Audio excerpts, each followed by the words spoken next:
বর্ধমান শহরের উপকণ্ঠে গোদা health city ময়দান থেকে উদ্ধার হলো এক অজ্ঞাত পরিচয় ব্যক্তির পচা গলা মৃতদেহ। স্থানীয় মানুষজন খবর জানাজানি হতেই এলাকায় ভিড় করেন।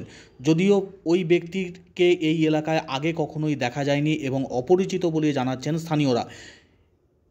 কিভাবে এই ঘটনার সে নিয়ে ধোঁয়াশা তৈরি হয়েছে, খবর জানাজানি হতেই এলাকা থেকে প্রচুর মানুষজন এসে জড়ো হন গোদা হেলথ সিটি মাঠে।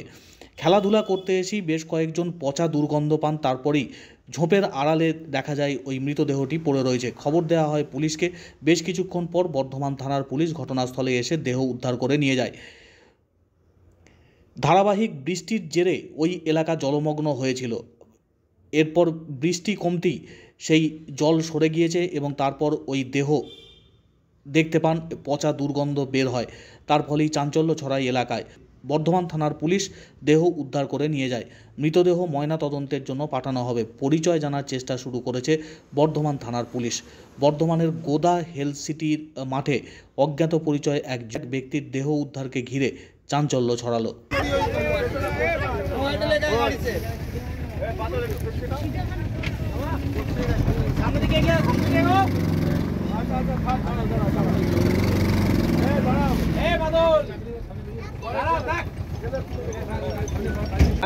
এটা গোদা 56 ওয়াট।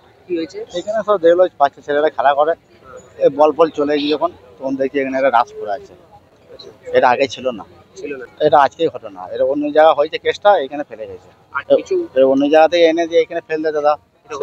হ্যাঁ, এটা হতে পারে, কারণ আগে ছিল না, কারো চোখে পড়েনি। আমি এইদিকে যাচ্ছিলাম, এদিকে মেয়েকে স্কুল থেকে আনতে। এখানে চায়ের দোকানে আমাকে খবর দিল যেরকম অজ্ঞাত পরিচয় ব্যক্তি এখানে একটা লাশ পড়ে আছে। আমি দেখলাম, দেখে প্রশাসনে খবর দিলাম। খবর দেওয়ার পরে এখন সন্ধ্যাবেলা পুলিশ এসছে, পুলিশ দেখলো।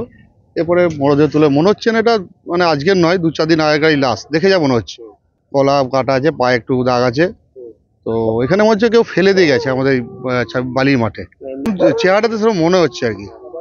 হ্যাঁ, কোথায় বা অন্য কোথাও ঘটনা ঘটেছে বা এখানে রাতে অন্ধকারে যখন ফেলে দিয়ে গেছে এখানে। না না, এই ধরনের কোনো ঘটনা এখানে ঘটেনি। এটা মুখ্যমন্ত্রীর সভাস্থলের ঘটনা। এটা মানে মুখ্যমন্ত্রী যে মাঠে আসেন, এখানে ছেলেরা খেলাধুলা করে, ফুটবল বা নানা রকম এখানে খেলাধুলা হয়। সারাদিন আমরা দেখতে পাইনি।